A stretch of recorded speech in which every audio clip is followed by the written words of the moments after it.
Ngiyanibingelela ke bafowethu egameni elihle likaKristu Jesu. Amen. Greetings in the wonderful name of our Lord and Savior Jesus. Greeting to the church, God Sanctuary Family Church in the bigger body of Christ. Ngiyanibingelela God Sanctuary Family Church in the bigger body of Christ. And greetings also to our friends, the friends of the sanctuary. Abangani bethu esanctuary laba basilandelayo kwi-YouTube channel yethu and other social media platforms. Amen. Amen. Siyambonga uNkulunkulu bafowethu nge-manifest presence yakhe.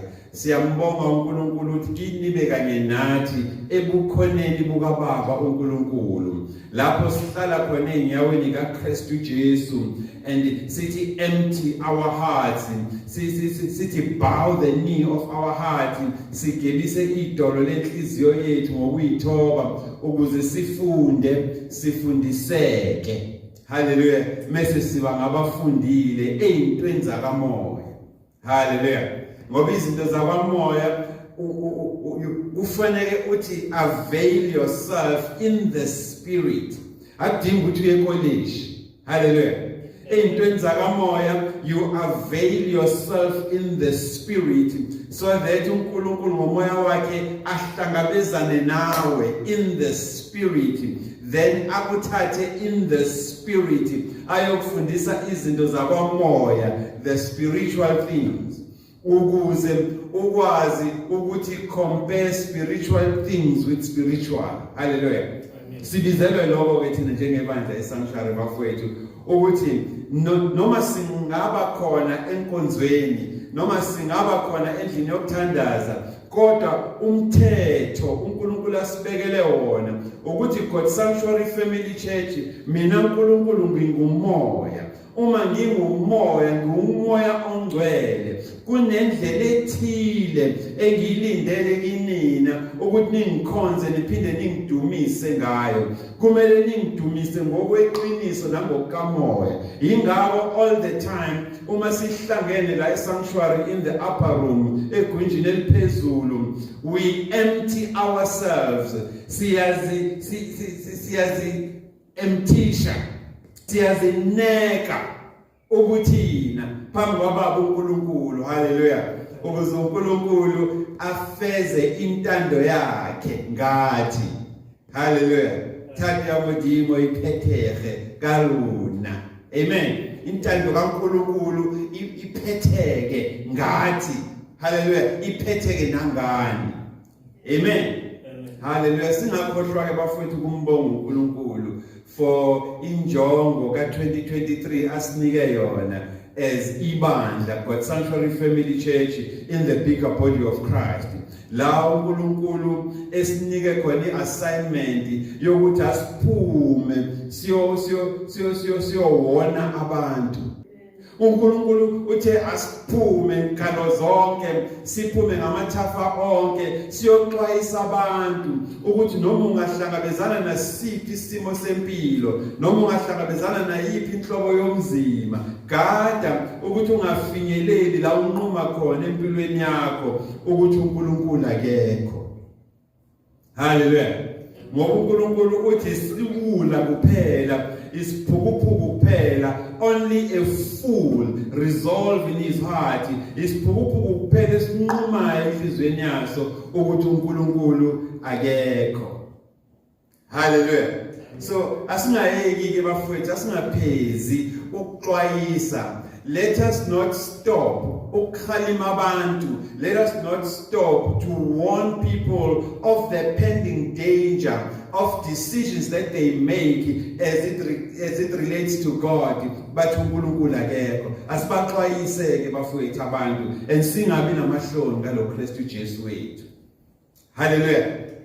Ngivumeleni ke bafowethu namhlanje sikhumbuzane. Nkosi yami, ngivumeleni bafowethu namhlanje ukuthi sikhumbuzane ukuthi kubo bonke oThixo.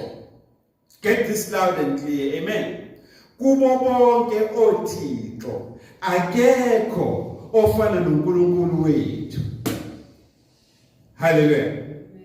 Ngicela ninambithe kahle bafowethu lento ngoba miningi imimoya esikhona emabandleni manje, ziningi imfundiso ezikhona emabandleni, maningi nama movements asekhona ngaphansi kwebandla aqhamuka nezimfundiso nezinkolelo ezihlukene. Hallelujah.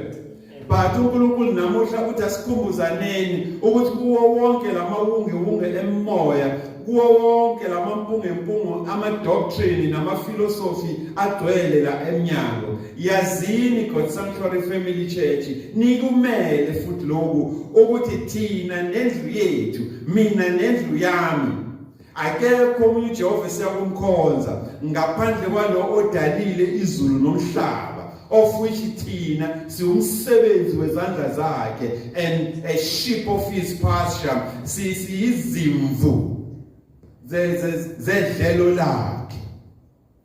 Hallelujah. Asivumelaneni ke bafowethu ukuthi kubo bonke othixo bephelele bonkana akekho olingana noNkulunkulu wethu. Hallelujah. Uyazi bafowethu indlela ebuhlungu ngayo lento eyenzakala ebandleni these days, kunabantu abaseseimpambanweni zomgaqo wempilo, abangaka decide ngokuphelele, abasaqhathanisa uNkulunkulu nazo zonke inhlobo zemimoya le. Abanye bamqhathanisa nemimoya yezimbuzi, abanye bamqhathanisa nemimoya yezinkukhu azafake ngisho inyongo yaso isilwane ekhanda lakhe. Hallelujah. Omunye inyongo yesilwane yenza umgeqo ngoba iyona inyongo athi maseyifakile le abone kahle ukuthi useyakwazi ukukhuluma noNkulunkulu owumoya emoyeni. Hallelujah. Omunye aze abe nenyoka, athi inyoka iwona moya usebenzisayo ukuze akwazi ukuqhathanisa uNkulunkulu ongumoya, amenze abe in real in life. Hallelujah. So miningi ke bafowethu imimoya engaphandle, kodwa namhlanje thina siyakhumbuzana ukuthi kubo bonke oNkulunkulu. Hallelujah. Kubo bonke oNkulunkulu akekho onjengoNkulunkulu wethu. Ngicela ninambithe bafowethu lento. Hallelujah. Nguye kuphela owethu uNkulunkulu lodalile izulu nomhlaba, ofanele ukukhonzwa nofanele ukudunyiswa. Akekho omunye uNkulunkulu ongaqhathaniswa noma akufaniswe noNkulunkulu wethu. Yahweh Elohayika. Hallelujah. uNkulunkulu wethu ke lo esimkhonzayo. Kuyamangaza ukuthi while wena ubusy, undecided, the Quran itself. Hallelujah. While wena uthi uzalwe emakholweni, uphume emndenini okholwayo, kodwa ukholelwa kuNkulunkulu oyedwa. Buka iQuran ukuthi lithi. Hallelujah. Even iQuran uqinisekisa lokhu. iQuran uma likhuluma ngoNkulunkulu oyedwa lithi la ilaha illallah. Hallelujah. Okungukuthi there is no God but one God. He cannot be compared, neither does he compare. Hallelujah. Kodwa wena othi uzalwe emakholweni, wena othi uyakholwa, still usuzu overtakewa idoctrine yeQuran, usebhizi usempambana mgaqo empilo. Hallelujah. Ungakadecide ukuthi wena nendlu yakho niyawumkhonza indlu uNkulunkulu noma usazoqhubeka nayo yonke lemimoya ozama ukumqhathanisa nayo uNkulunkulu. Uma ungayikholwa lento engishoyo, iya lapha kwiQuran 112. Hallelujah. Iya lapha kwiQuran 112. Mase ufunda nje uverse 1 to 4 ukugcwalisa ukuthi indeed akekho omunye uNkulunkulu kubo bonke othixo, akekho ofana noNkulunkulu wethu. La ilaha illallah. Hallelujah. awuyifundeke mfowethu ukuqinisekisa ukuthi lento esishoyo why lona ungalifundi ngisho ukulifunda iBhayibheli lakho kodwa bheka ukuthi amaMuslim athini ekhuluma ngoNkulunkulu wakho nami njengoba bona usempambana mgaqo yempilo ungaka decide ukuthi muphi uNkulunkulu ozomkhonza awuyifundeke mfowethu lapha kwiQuran 112 mase ufunda le verse 1 to 4 isura ke le efola ngaphansi kwezimfundiso zikabani zika al-ikhlas haleluya asishumayeli ngabo but sizama ukukhombisa ukuthi njengoba uhlezi undecided njengoba uhlezi usuze wanquma nasempilweni yakho ukuthi uNkulunkulu akekho usuresolvile nasenhlizweni yakho ukuthi uNkulunkulu akekho lalela ukuthi abanye uma bekhuluma ngalo uNkulunkulu wena othi akekho kwelabo kweyabi incwadi engcwele iQuran bathi there is no God but one kubo konke uThixo akekho ofana noJehova lo wethu la ilaha illallah hallelujah awifunde futhi sizwe verse 1 kuya 4 He is Allah who is one. Awambize ngoAllah manje awuthi he is God ngoba Allah stands for God awifunde silalele ukuthi uthini He is God who is one. yezwa lento he is God unguNkulunkulu and munye hallelujah unginguye anguye hallelujah awuqhubeke silalele God the external refuge. awiphinde lo phathi God the external refuge. uyinqaba yakho yokuphephela hey man lalela ukuthi obani abakhulumayo why wena ubhizulwa nathi sabazalwane uma sikutshela ukuthi uNkulunkulu munye lalela ukuthi iSlam sithini athina amaMuslim athi uyinqaba yokuphephela abazalwane bathi ngosuku lethu lani lokuhlupheka uNkulunkulu uyinqaba yethu yokuphephela wena ubhizi ukuthi uNkulunkulu akekho hallelujah awiphinde le part God the external refuge. God is our external refuge uyinqaba yethu yokuphephela He neither begets nor is born. ana baba ana mama azalwanga hallelujah uNkulunkulu the only way ayaziyo yokuphila ukuba uNkulunkulu hallelujah akakwazi ukuphila enye inhlobo yempilo ngaphandle kokuthi aphile engubani enguNkulunkulu hallelujah wena mase usitshela ukuthi uma kaNkulunkulu uMaria imuphi uNkulunkulu okhuluma ngaye wozala esanctuary lalela ukuthi abantu abangayibizi ngisho ngama-Christians ukuthi bathini bekhuluma ngoNkulunkulu wethu njengoba ubhizi wena uthi uNkulunkulu wethu une-birthday hallelujah unomama unobaba hayi ithini iverse lapha kwiQuran he is neither begotten awiphinde le part He neither begets nor He neither begets nor is born. where is the Lord uNkulunkulu esikhuluma ngaye bafowethu he is not begotten neither can he be born ungumqalisi ungu-alpha no-omega umqalisi nomphelelisi wensindiso nenkolo yethu sikhuluma ngoNkulunkulu la and important lento ngoba uma sikutshela ngeBhayibheli awufuni ukulalela manje sesilanda abanye-ke abakhuluma ngoNkulunkulu wethu beyabi umbhalo lomphikayo wena hallelujah aqhubeke silalele ukuthi uthini umoya ebandleni kaKristu masifunde ezinye indawo Nor is there to him any equivalent. there is no equivalent akekho omunye uNkulunkulu akekho omunye uThixo ongalinganiswa naye unguye nje anguye phela hallelujah wena kusebhizi usangabaza uNkulunkulu ubhizi ukhathalisa uNkulunkulu nemoya lokhohliswe ngayo imimoya yazo yonke inhlobo yezilwane imbuzi inkomo inkukhu inyoka hallelujah asambeni bafowethu sibuyele ezwini asibuyele embhalweni engcwele sikhula thina kwakune program eyidlala kwi radio eyithi lithini iBhayibheli Njengoba manje selengasafundi iBhayibheli emabandleni, sushawa bephilosophy nje just because umuntu uye college le-theology. Umbuzo usamile, uthini uNkulunkulu embhalweni yakhe engcwele? Waye usebhizi wena usempambana mgaqo. Uthi uNkulunkulu akekho. Awubheke lapho Isaiah 44. Hallelujah. Awubheke uIsaiah lapho Isaiah 44. Nkosiyami, ulalela ukuthi uthini uNkulunkulu. Hallelujah. Isaiah 44. Ubheke lapho verse 6. Ukuthi uthini uNkulunkulu ezwini lakhe. Hallelujah. Uverse 6 umzofunda ngesingisi. uNkulunkulu umuzoyiqala nje yonke lapho kuverse 6. Uthi thus says the Lord. Kakhuluma kuJehova amabandla onke. Oyinkosi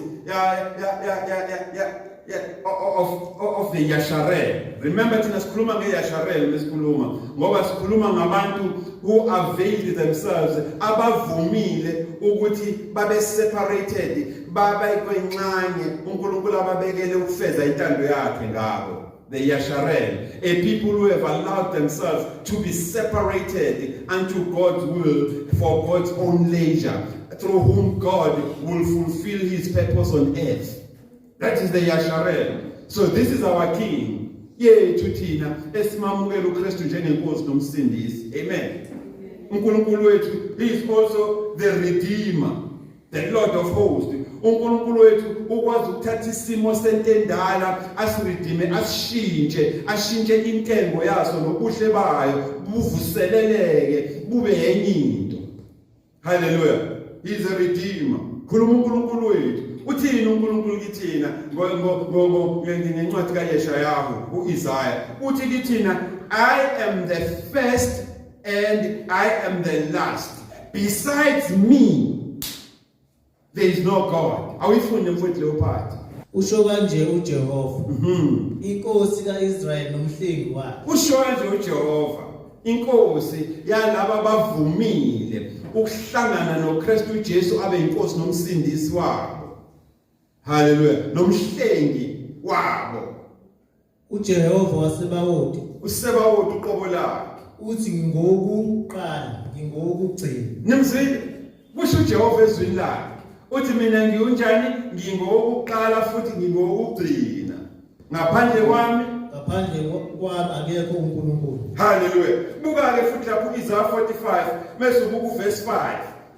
Akhuluma uNkulunkulu uthi, I am the Lord and there is no other. NginguNkulunkulu akekho futhi omunye. There is no God besides me. Akekho ngisho amen.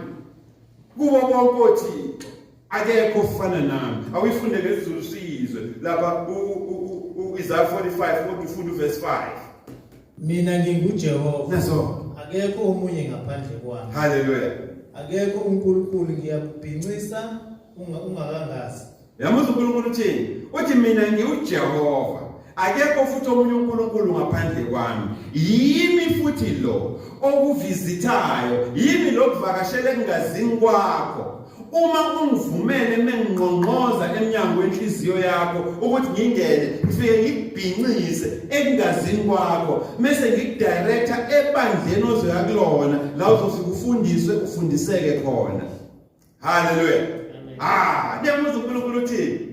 Awubheke lapha uverse chapter 42 kaIsaiah, mase ufunda nje uverse 8 kuphela ngoba ufuna siyicacise le ndaba ukuthi indeed la ilaha illallah. Hallelujah. Awifunde mfowethu uverse 6. Sorry, uverse 8 lapha chapter 42. Usiza ukuthi uNkulunkulu uthini? NginguJehova. Naso ngiuJehova mina. Akasho ukuthi singo Jehova. Ukusho ukuthi already wena uma ukholelwa kwiTrinity, by now usuyabona ngathi kunenkinga somewhere enkolweni yakho. Hallelujah. Ngoba uNkulunkulu la uthi ngingu, akathi singo Jehova. Hallelujah. And Jehovah is my name. Igama lami angikunika omunye. Nazo indlela enguNkulunkulu ngayo angikwazi ukushare igama lami nomunye ayibize naye ngoNkulunkulu. Angazi noma neyizwa lento bafowethu. uNkulunkulu esikhonzayo. Hallelujah. Mina ngiuJehova. igama lami angilishare namuntu angincendi ngalo ngifuna ukudala ubuhlobo kubantu hayi awiphinde le part ka verse 8 NginguJehova nazo yilo igama lami awusuka manje igama lami ke lelo mina kubani ngiuJehova angikunika omunye inkazimulo yami inkazimulo yami angiyishare namuntu ngiyubani mina ngiuJehova nezithombe ezibaziweyo udumo lwami even ithombe ke ezibaziweyo lezi enigqoke emqaleni eziphambanweni haleluya nithi kunoJesu silver no bronze no gold kule iphambaleni igqokile kanjalo naseyindongeni zasemabandleni enu lezi ithombe nizipendile nasemawindini nakwisilini zamadoda enezintshebe ezimhlophe nenwele ezimhlophe namajuba ndizayo haleluya nize nithi ke izithombe lezi zemfanekiso yezinto eziphezulu ezulwini ezisemhlabeni phansi nezisemanzini phansi komhlaba lalela ukuthi uNkulunkulu wethu oyedwa unginguye anguye kuthini uthi mina ke eyami inkazimulo angishare nalezi izithombe zenu ezigcwele emabandleni naleziphambaleni ezigugushayo nize nigqoke emqaleni haleluya ngishare yami inkazimulo nalezo zinto khuluma uJehova la uNkulunkulu haleluya amen nyamuza uNkulunkulu uthini bafowethu amen kodwa wena namanje usathi uNkulunkulu akekho haleluya abanye bayasondela babuya nezinkolelo zabo bayabona ukuthi akekho umunye uNkulunkulu ngaphandle kwalo kubo bonke othixo akekho ofana nalo uNkulunkulu haleluya wena usempambana mgaqo hey man uyashunqisa haleluya uyashunqisa nokuyinyamazana uthwele inyongo nempaphe eyakhinda bexoxa ngesilwane haleluya isona somsindisi kwena uNkulunkulu uthi hayi mina yami iglory ngishare nelwane eyami iglory yami inkazimulo ngishare even nezinto ezibaziwe nami inhloboni yesithombe nguNkulunkulu nje qha ngingedwa haleluya so phaphama ke umuntu omnyama phaphama mfowethu vuka haleluya nanka ama-Islam ayasondela akhuluma ngoNkulunkulu wakho haleluya athi la ilaha illa la wena ubhizi uthi uNkulunkulu akekho into yase-west le haleluya afika nabelungu umtshontsho umhlaba wethu kodwa thina saqala ukukhuluma ngoNkulunkulu abanje bekhanyela ngabe ngakafiki nje ukufika la eSouth Africa haleluya vuka phaphama ulalela ukuthi uNkulunkulu uthini ezwini lakhe haleluya bayasibuza abantu thina la esanctuary bafowethu bayasibuza abantu bathi God Sanctuary Family Church Pastor T and your council bonke nalabo abanye abalandeli intshumayelo zethu ku YouTube nabalandeli intshumayelo zethu in other social media including abo TikTok bayasibuza bathi kumele ngenze njani kubiza ukuthi ngenzeni ukuze nami ngikwazi ukuhamba naloNkulunkulu enishumayela ngaye esanctuary what is the cost of walking with this God and shumayela ngaye sanctuary hallelujah eninga philosophize ngaye eninga ngenza amaphupho ngaye but every time enkhuluma ngaye niya straight niye ngqo ezwini lakhe nifike ecaphune khona nithi uyasho uNkulunkulu ebandleni anikhuluma into yasesikoleni hallelujah nikhuluma lento esezwini kaNkulunkulu the double-edged sword of the Spirit of the Lord. Hallelujah. Inkemba kaNkulunkulu ebukhali inhlangothi zombili ehlaba ehlukanisa inhloko nesithando to the confluence of the Spirit kuze beyila kuhlangana khona imoya. Bayasibuza bathi siyamthanda lo uNkulunkulu enishumayela ngaye. Siyamthanda nathi ukuthi lo uNkulunkulu enisifundisa ngaye sanctuary nathi bafowethu yazi asibale asibone sifanelekile ukuthi nathi singabizwa ngabantwana bakhe. Hallelujah. What does it cost to walk with God? kubiza ukuthi ngenze njani ukuze ngisindiswe. Kubiza ukuthi ngenzeni ukuze nami ngikwazi ukuhamba naloNkulunkulu enishumayela ngaye sanctuary, lo Nkulunkulu wase sanctuary in the bigger body of Christ. Hallelujah. Now, uNkulunkulu ke bafowethu kuniphendula kule mibuzo enisibuza yona ukuthi kubiza ukuthi wenzeni, kubiza ukuthi ngenzeni ukuze nami ngikwazi ukuhamba noNkulunkulu. What does it cost for me to walk with God? Hallelujah. uNkulunkulu uthi asiqalane nje kahle from humble beginnings. Siqalane kahle nje ukuze singafrog jump, singajombi njengamaselesele uze uluzwe izinto okuyizona ekumele zikuzuze ukuze ukwazi ukuhamba noNkulunkulu. Hallelujah. uNkulunkulu uthi asikwaziseke mfowethu ukuthi hayi kuningi vele ukudideka okukhona la ngaphandle. Kuningi vele ukudideka okukhona la ezweni. Kuningi vele ukudideka even endlini yakho uNkulunkulu isonto. Kuningi ukudideka konakele bafowethu both ezweni nangaphakathi kwendlu kaNkulunkulu. And yonke lento yenziwa yini? Ukwanda kobubi. Hallelujah. Ububi budlangile emhlabeni. Yonke lento ibangwa yini? Ukwanda kwesono. Hallelujah. Isono sidlangile emhlabeni. Yonke lento ibangwa abantu esasibuthwe nabo ngaphambilini, saba bazalwane endleleni bashintsha babe abaphiki Kristu. Hallelujah. Baba ngabantu abamphikayo uKristu, sebephethe imfihlo zala ngaphakathi. Abanye bayingisho esikoleni banama degrees, abanye banama masters. Hallelujah. Abanye banama PhD, babhale ngisho ama dissertations ko Christology no theology. So manje usudila nalabo bantu bebela ngaphakathi asebeshintshile. Asebegaya ngomunye umhlathi, sebeyabuya nezinye imfundiso eziphethe phakathi science. Hallelujah. Sekuyibona abakudidayo. Amen. Amen. Sekuyibona abathini abathi hayi uNkulunkulu akekho. Hallelujah. Amen. Thina siya vibrate njengabantu. Si operate ama levels e-energy. Awusuka madoda. Hallelujah. Amen. Eniyahlekisa lento ngoba bonke labo esibuthwe nabo esasibuthwe nabo ngaphambilini, men with whom we were ordained.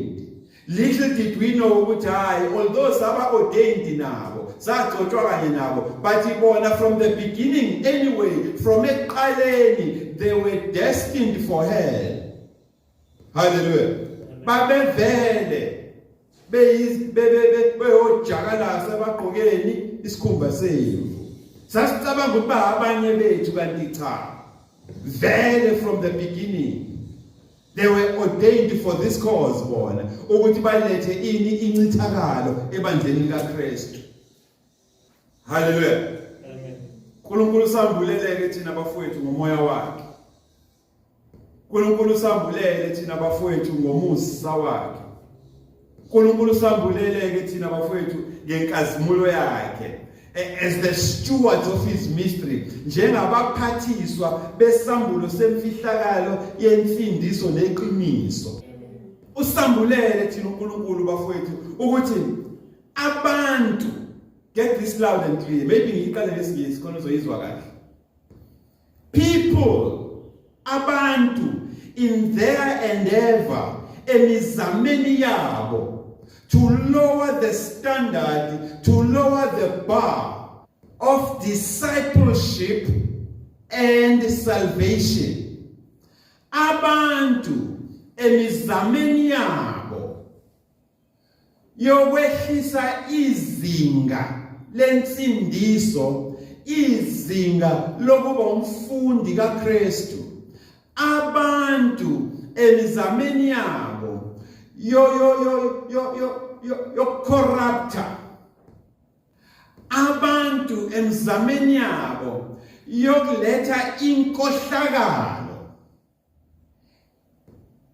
ensindisweni nasendleleni yokuba endleleni yensindiso nasendleleni yokuba umfundi kaKristu sebeqhamukile-ke bafowethu neindlela zabo ezintsha zokuchaza insindiso nezokuchaza ukuba umfundi ubufundi kuKristu uJesu.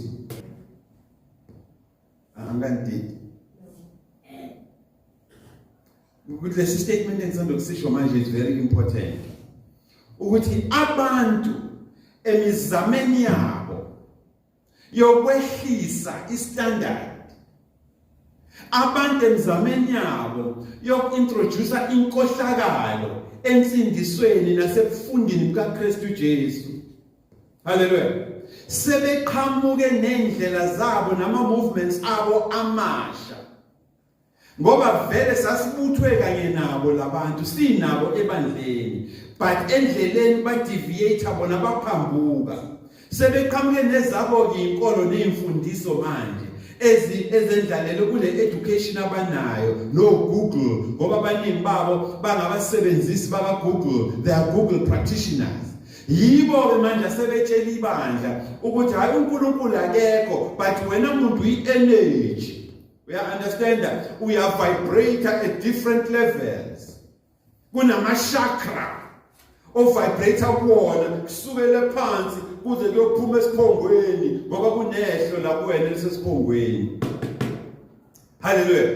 Indlela abayibeka ngayo ibanga ukuthi ugcina udideka nawe njengomzalwane ukuthi ngempela insindiso vis-a-vis amashakra, ubufundi bukaKristu Jesu vis-a-vis ama-energy and vibrator kuwona.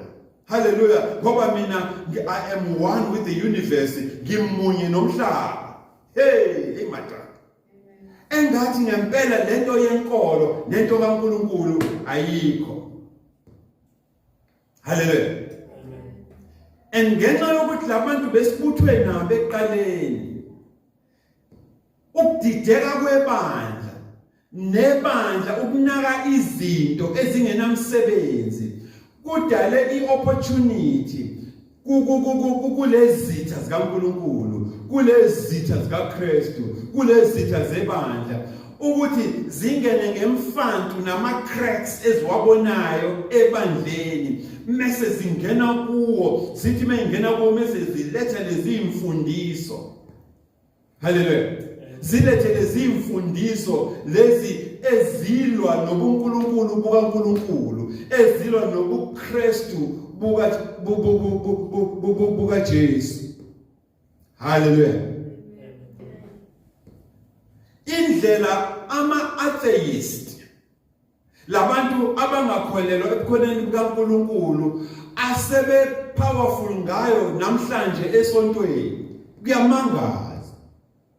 Hallelujah. Indlela ama-philosophers, labantu abaphethe masters no doctors in theosophy, in Christology, in hermeneutics, you name it. Indlela sebe powerful ngayo manje emabandleni sebekwazi ukuqamba uNkulunkulu igama elisha bathi uTrinity. Hallelujah. Ukuthi leli gama uNkulunkulu analo ukuthi unguye anguye, is Yahweh Elohayika, is Yahweh, uJehova alanele. Alifinyeleli kule level bona bafuna ukumunderstanda ngayo, ungcono bamqambe kabusha bathi uTrinity. Umile kodwa umbuzo abantu abasibuza wona bathi God Sanctuary Family Church kubiza ukuthi ngenzeni ukuze ngingabanjwa wonke akhona la emhlabeni, kubiza ukuthi ngenzeni ukuze nami ngikwazi ukuhamba nalo uNkulunkulu enifundisa ngaye, lo uNkulunkulu waseSanctuary. Hallelujah. Ngenze njani? What does it cost? Ngenzeni ukuze nami ngisindiswe? Hallelujah. Ngingabi caught up with philosophy. Bahlangene manje along bebengezwani, ama-atheist bengezwani nama-Christian philosophers eqaleni. Hallelujah. Google practitioners, abasebenzisi baka-Google, abafundisi abashumayela bo-Google bebengezwani kuqala nama-atheist. bengezwani futhi nama-Christian philosophers. But ngenxa yokuthi sekunentuba evelile yokuthi iy'nkanuko zabo bayikhave, haleluya, bayifihle, mese beyilethe esontweni, sebeyilethe engathi ziyi-revelations, ziyisambulo, sebeyazwana manje, bakhuluma ngezwi elilodwa. Haleluya. Bathi thina bazalwane sididekile la emakhanda. Amen. Bathi thina bazalwane sididekile la emakhanda, siyayiconfuse insindiso nobufundi. Haleluya. Bathi asubona umahluko phakathi kwensindiso nobufundi. Bathi bona kunomahluko phakathi kokuba umfundi nokusindiswa. Haleluya. Bathi bona uJesu mebiza abantu ukuthi bamlandele, when Jesus called the people into discipleship, he did not ask them, akabacelanga ukuthi bathi forsake yonke into, ukuthi bayekelele zonke izinto ebebezenza ngaphambi kokuhlangana naye. All that he asked, konke acela kubona ukuthi bamlandele, abenze abafundi. Bathi thina siyayiconfuse-ke i-discipleship,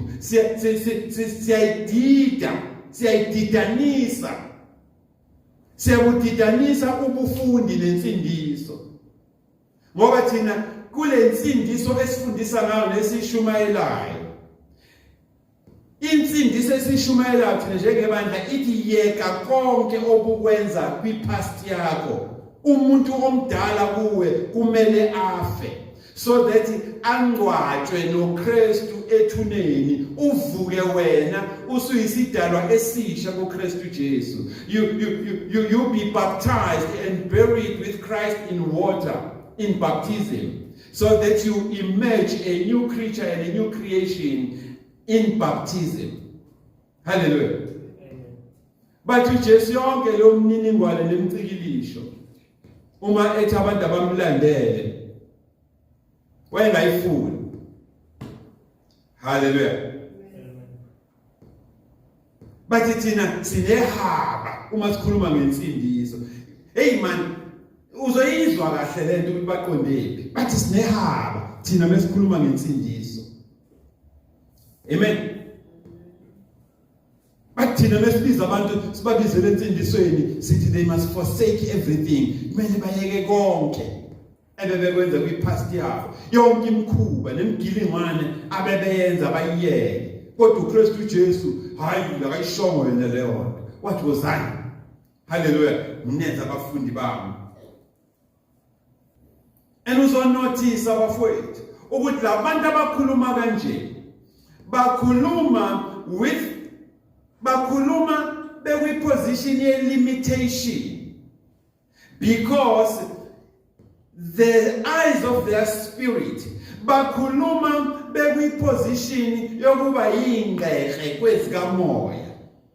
Amen. Bayathuka kwezikamoya ngoba basiphethe isambulo sakwamoya, ukwazi ukuqhathanisa izinto zakwamoya nezikamoya. Hallelujah. Basebenzisana bona i-education ne-philosophy yabo. Hallelujah. So kuleyo limitation yabo, kulokhu kungambulelwa kwabo ngezinto zakwamoya, bathi obizweni lobufundi kubona more important. uJesu akakuceli o akacelanga umuntu ukuthi ashiye yonke into abeyenza, njengoba thina ensindisweni sinemcikilisho efuneka singene kuyona. Konke nje uJesu ayicela kubantu ukuthi follow me, ngilandeleni. Now uma nawe ungenaso isambulo sikamoya ezintweni zikamoya, if you have not availed yourself in the spirit and be taken in the spirit, and uNkulunkulu athi divulge kuwena the deeper things of the spirit, lezi zinto abayishoyo, amen, zizosounda kamnandi. Hallelujah. Kuze bengathi ziyizona kanti azikona. Ngani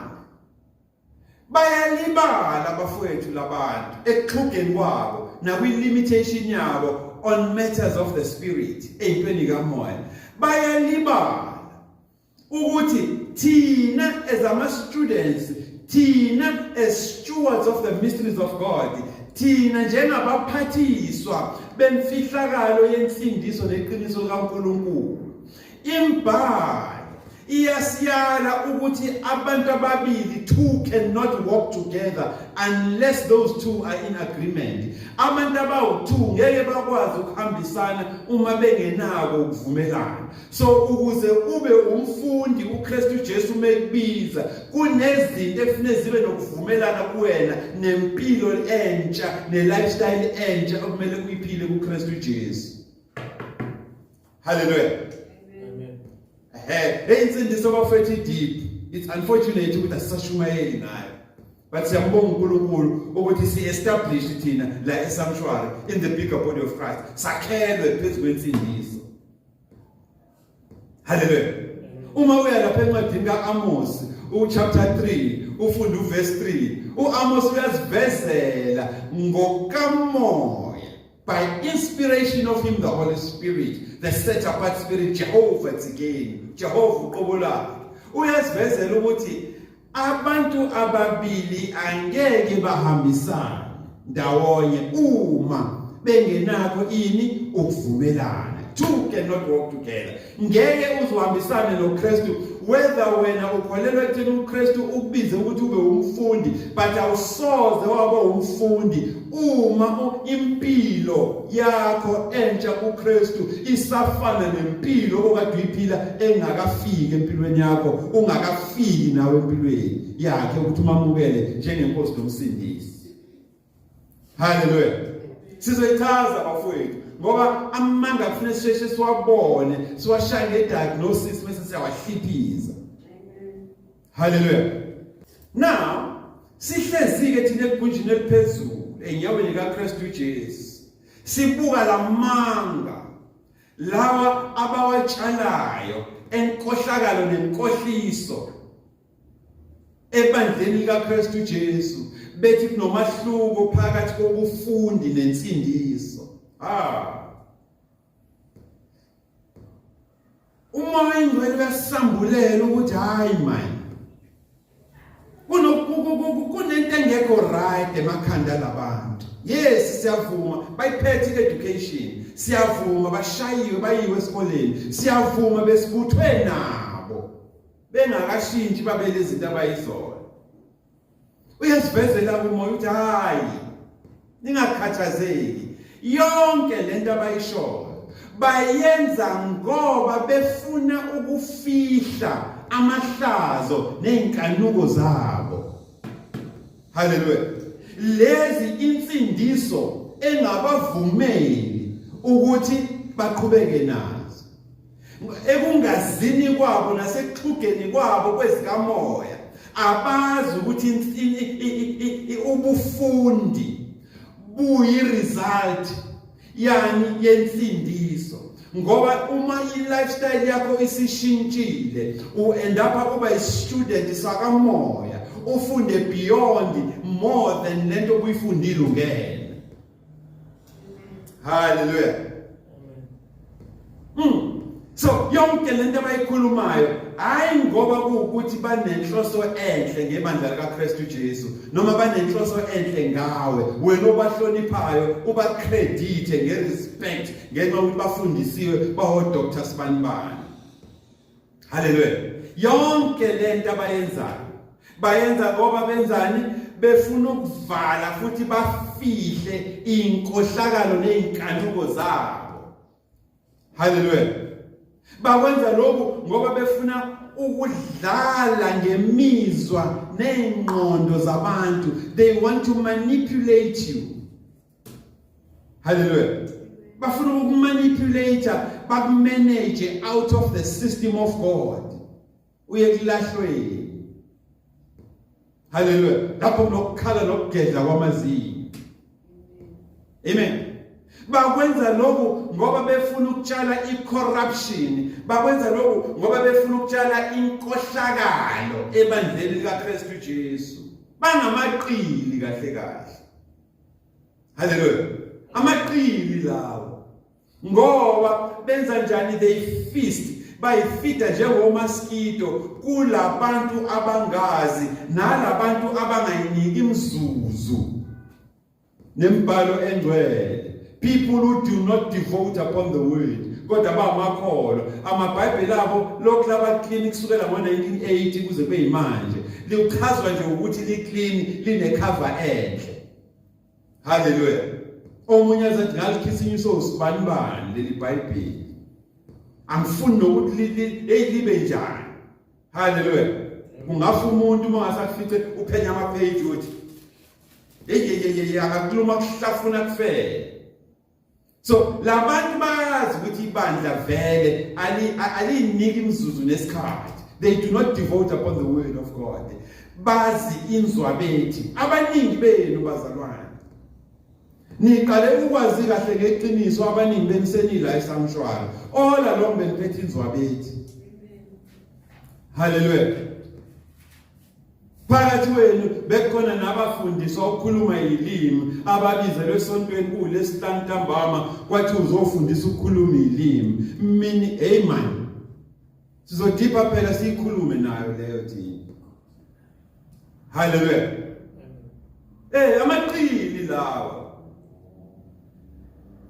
benzani? Baphendukezela uMusa kaNkulunkulu, bawumbathise amanyala abo.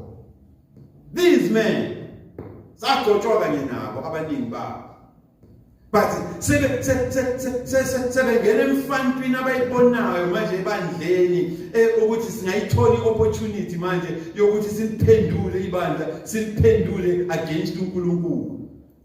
Hallelujah.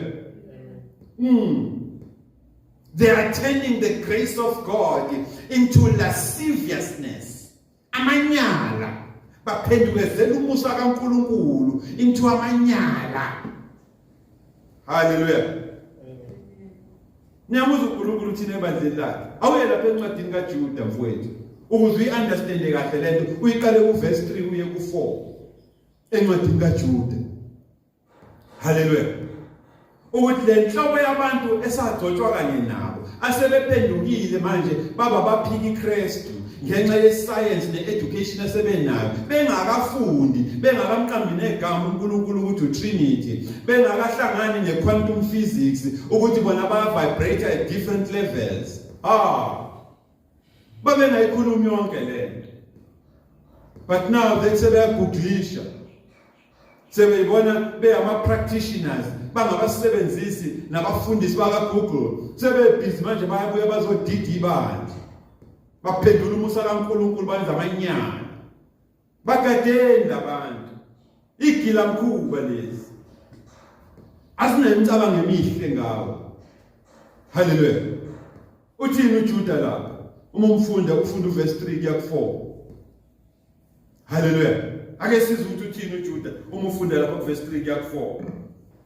Bathandekayo, njengokuba ngenza inkuthalo yonke ukunilobela ngensindiso. Bathandekayo, njengoba ke la God Sanctuary Family Church senza konke okusemandleni ethu siyikhandla ukunifundisa ngensindiso, size sinibhalele nama notes ngensindiso. Ngibone kufanelekile ukuthi ngiphinde nginibhalele, nginikhalime, nginixwayise, nginikhuze ukuthi ningabavumeli labo sibhinca makesi labo nosibhinca makhasana abacabanga bawompondo ehlanjeni. Ningabavumeli just because bephethe ama-PhD nama-masters ko-theosophy no-theology no-Christology. Hallelujah. Ukuthi banidide. Hallelujah. Ilwa nabo ngokuyimisela ngokokholwa. Amen. Lele nalithole eqaleni mhla nizuzani insindiso. Why uNkulunkulu ekhuluma kanje? Ingoba uverse 4 uthi ngokuba sebengenile ngokunyenya abantu abathile. For certain men have crept in unnoticed. Kunegebenge seyingenile la endlini kaNkulunkulu. Singayiboni. Kwakulotshiwe ngabo kudala endulo, long ago. Labantu, they were marked out for this condemnation. Sasicabanga ukuthi abanye bethu kanti hayi bayimpisi egqoke ini uboya bemvu. And these men are ungodly. Abakholelwa kuNkulunkulu. Labantu abamsaba uNkulunkulu nje basebene education. Baphendukezela uMusa kababa uNkulunkulu ukuthi ube yini amanyala. Bephika umbusi oyedwa. Bampika uNkulunkulu oyedwa bathi bawu3. Oyedwa nenkosi yethu uJesu Kristu. Hallelujah. Bampika uNkulunkulu oyedwa bathi bawu3. Bampika futhi noKristu Jesu ukuthi uNkulunkulu. Bakadeni labantu bayingozi. Ngoba wena ufika ungazi, ufika ubuza ukuthi kubiza ukuthi ngenzeni ukuze nami ngikwazi ukuhamba noNkulunkulu. Uvela uhlangane nalesi sigebengu esokutshela ngoquantum physics, sikutshela ukuthi uya vibrator wena, uvibrate at different levels. Sikutshela ngama chakra ukuthi ama chakra akho awu7 enza lokhu nalokhu nalokhu. Hallelujah. Baze bakutshela ukuthi asikho kwasidingo sokuthi uyeke lento ozenzayo, uyeke utshwala, uyeke ukubhema, uyeke yonke into. Hallelujah. Kanti uNkulunkulu methi woza njengoba unjalo zibofu zinjalo. Once usuhlangene noKristu Jesu njengenkosi nomsindisi, uyena futhi loNkulunkulu ukuthi uyoyishintsha izono zakho zibe mhlophe qwa njengeqhwa. Hallelujah. Kodwa ukuze kwenzeke lokho vuma qala ukuba umfundi, vuma qala ukuba umlandeli, ukuze masufundisiwe mase uyamukela insindiso. Ushintshe lifestyle. Vele lezi gebengu kade zanquma enhlizweni yazo ukuthi uNkulunkulu akekho. Usathane baphuputhisekile. Usathane has blinded them ukuthi mebeyibuka ngenxa ye-education ne-experience asebenayo ebandleni bayibone bona beyama councils and counselors zikaNkulunkulu. Hallelujah. Bayibona beyisigungu sababusi nababonisi bakababa uNkulunkulu. Abalawuleki kodwa bafuna ukwazi ukulawula uNkulunkulu. Banjani abantu? Bafuna ukumdirector. They want to direct the Spirit of God. Hallelujah. Awela encwadini kaIsaiah chapter 40. Amen. Awela encwadini kaIsaiah chapter 40 uzofunda nje uverse 13 kuya 14. Ubone ukuthi njengoba engalawuleki kodwa bafuna ukulawula uNkulunkulu. And wena ngaleso sikhathi innocent, ukulamabandla lawo uyabuza ukuthi ngenze njani? Kufanele ngenze njani ukuze ngisindise? Kumele ngenze njani? Kubiza ukuthi ngenzeni ukuze nami ngikwazi ukuhamba noNkulunkulu? Kanti uzothola lezi impisi lezi egqoka uboya bemvu. All that they are interested, iyodwa into abayifuna kuwena imali. Ukufundisa ngensindiso kodwa. Hallelujah. Babhizi manje bashumayela ngesithembu abefundisi these days. Bakhothi uSolomon. Woza la esanctuary. Mufika la esanctuary uvela unesithembu. Yazi ukuthi you cannot aspire to be a deacon. Hallelujah. You cannot aspire. Ngoba ufika uvele usu disqualified. Kodwa akusho ukuthi ngeke usindiswe nabafazi bakho. Kodwa ukuthi uzoba lesikhundla la kuleli bandla ufundise ngeke. Hallelujah. Ngoba umufundisa la you must be a man of one wife. Hallelujah. Ube indoda futhi engadakwa iwayini wena nama Amstel nama whisky. Hallelujah. Ngoba vele ekhaya lakho wena une wine cellar waba nayo ungakakholwa. The time u designer indlu wakha indawo yokuphuzela. Mase uhlangene noKristu Jesu uzogcwala ama juice kwi wine cellar. Noma uyishintshe ibe library kugcwala incwadi. Eyikhuluma ngensindiso, neyikhuluma ngebusiness. Eyikhuluma ngeprosperity. Hallelujah. But abantu abangalawuleki bafunani ukudirect the Spirit of God. Bafuna, they want to teach God how to be God. Hey man, labantu bayinkinga. They want to instruct God how God must apply his laws kubantu. How he must mete out justice. Are we funding? Awifunde lencwadi Isaiah chapter 40 ubuke nje uverse 13 kuya lapha kuverse 14. Hallelujah. Bayinkinga kabi labantu. Ngoba bafuna uNkulunkulu ukuthi ayichaze kubona ubuNkulunkulu bakhe ukuze mebe satisfied about uNkulunkulu kaNkulunkulu, then but yeah, no, then you are a fair God.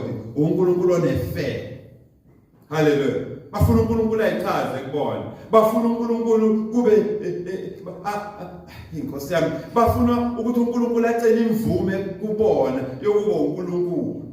Ngoba kunezinto bona bakholelwayo ukuthi uNkulunkulu mezenza kunokuba unfair phakathi. Usuke ngacabanganga kahle la engqondweni yakhe.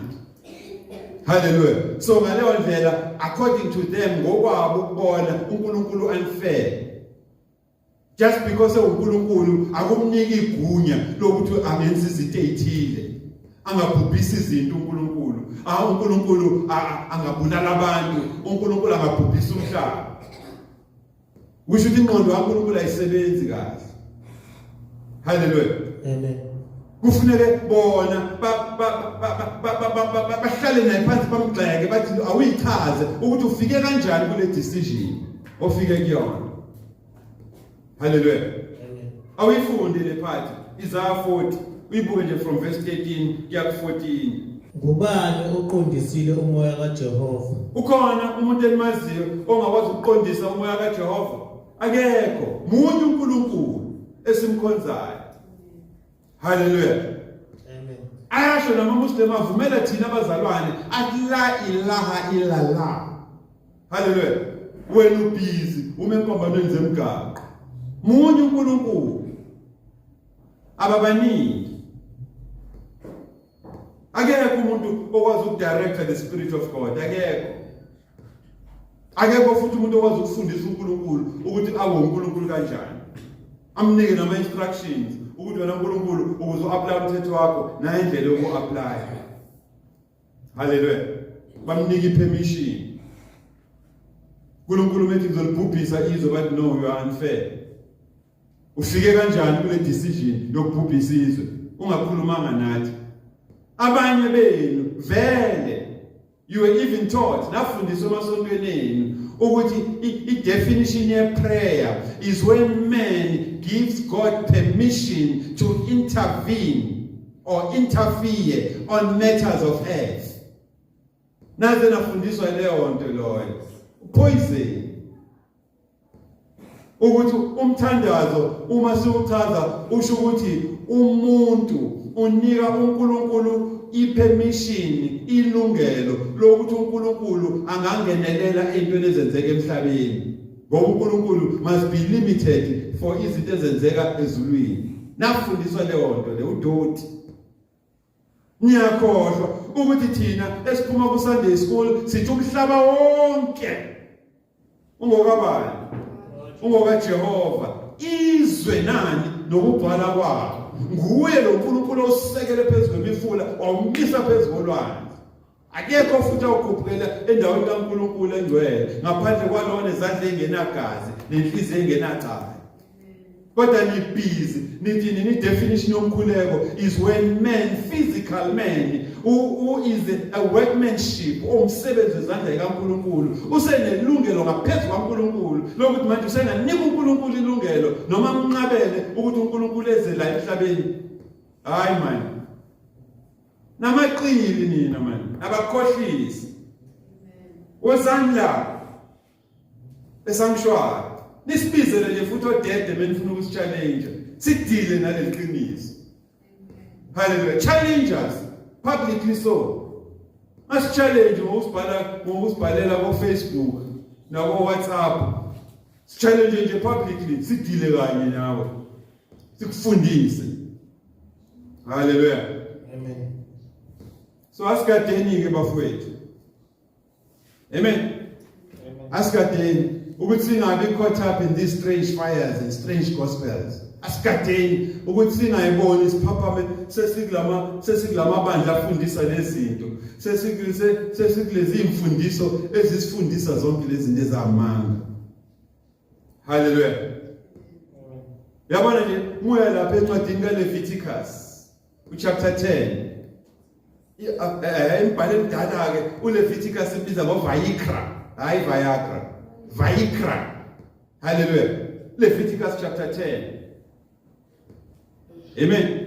uNkulunkulu uyasifundisa lapho uthi ikadani manje. Kadani ninga overtake kwayisono. Ningavumi ukuthi isono sini overtake. Hallelujah. Uyabuza umuntu nithatha kahle kahle ngempela njengebandla lento eniyenzayo. And akekho ngaboni manje ukuthi ibandla has now become so close to demons. Ibandla has become so close to Satan compared to isikhathi ayinokuthi kudala kakhulu ngabo 1980. Ibandla belimkhahlelo uSathane lilikhahlelo idemoni. Ubungadingi lokubekwa izandla. Ukuthi uyangena nje ebandleni pa.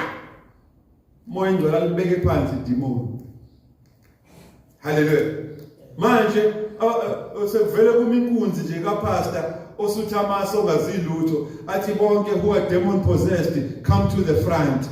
Udlala nathi man. Because ayacanasa amademoni la kuleli bandla. Hallelujah. Leli bandla leli is not a church that can prevail against the gates of hell, the gates of demons.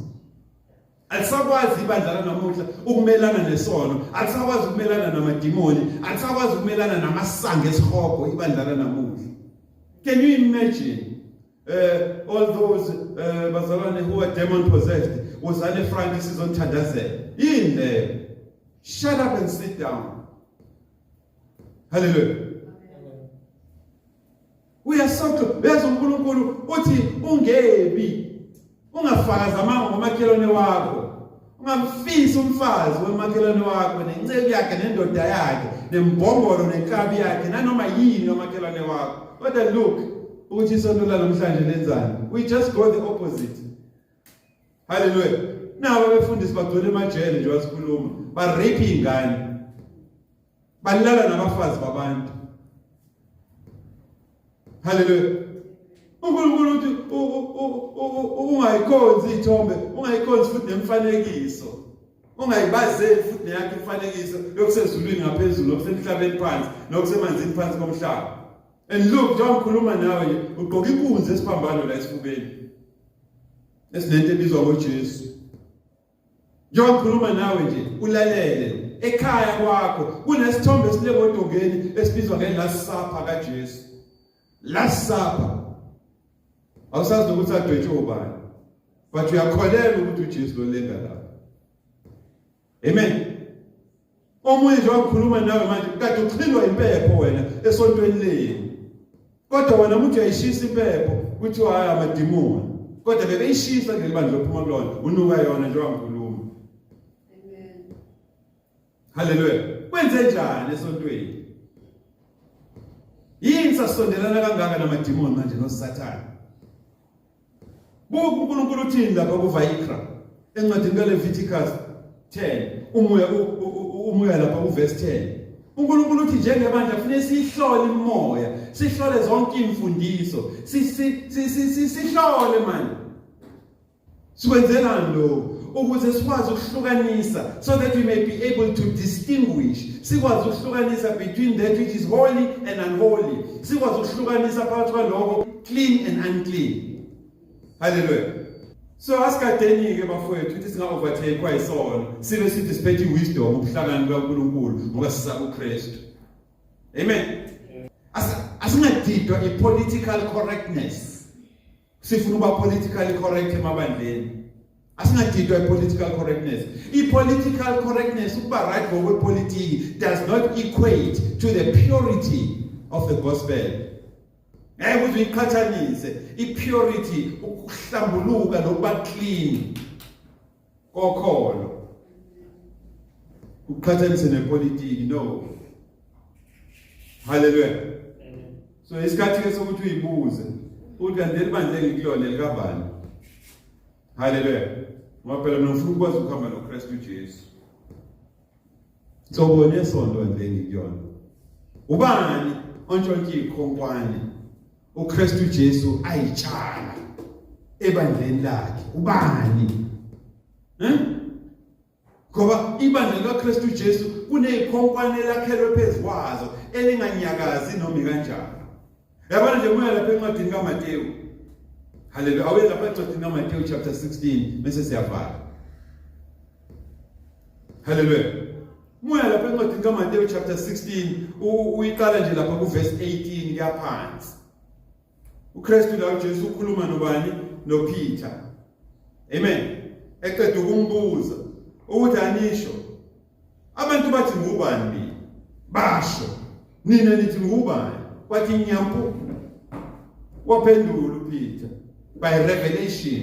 Wathi wena hayi uKristu Jesu, the Son of the living God. uKristu Jesu indodana kaNkulunkulu ophilayo. Uthini uJesu bekhuluma noPeter? Uthi uJesu yazi uthini Peter? Le mfihlakalo oyinikiwe ukuphendula lo mbuzo ayiphumi ecollege, ayiphumi euniversity.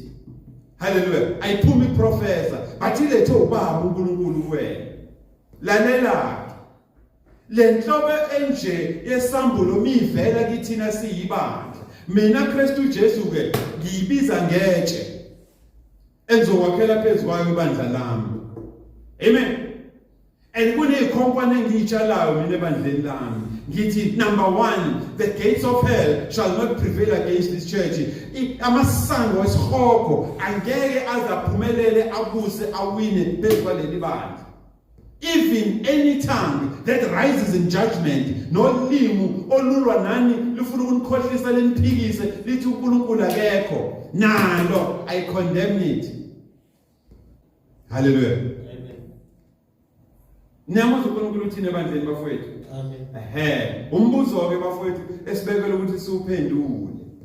Ukuthi ngenze njani ukuze ngisindiswe? Ngenze njani? Kubiza ukuthi ngenzeni ukuze ngikwazi ukuhamba noKristu Jesu. Kubiza ukuthi ube sebandleni elakhelwe phezu kwezikhonkwane ezibekwe uKristu Jesu, ibandla elingaphilisani nesono, ibandla elingaphilisani nobubi, ibandla elingenabudlelwane noSathane, kodwa ibandla amasango esihoko angeke aze aphumelele athi prevail phezu kwalo. Kanjalo nalabo bazoqhamuka osibhinca amakhasane phakathi kuleli bandla besebenzisa imfantu yokuba wiki kwesonto, ngeke baze baphumelele ukutshala imbewu yabo yezinkanuko zabo namanga.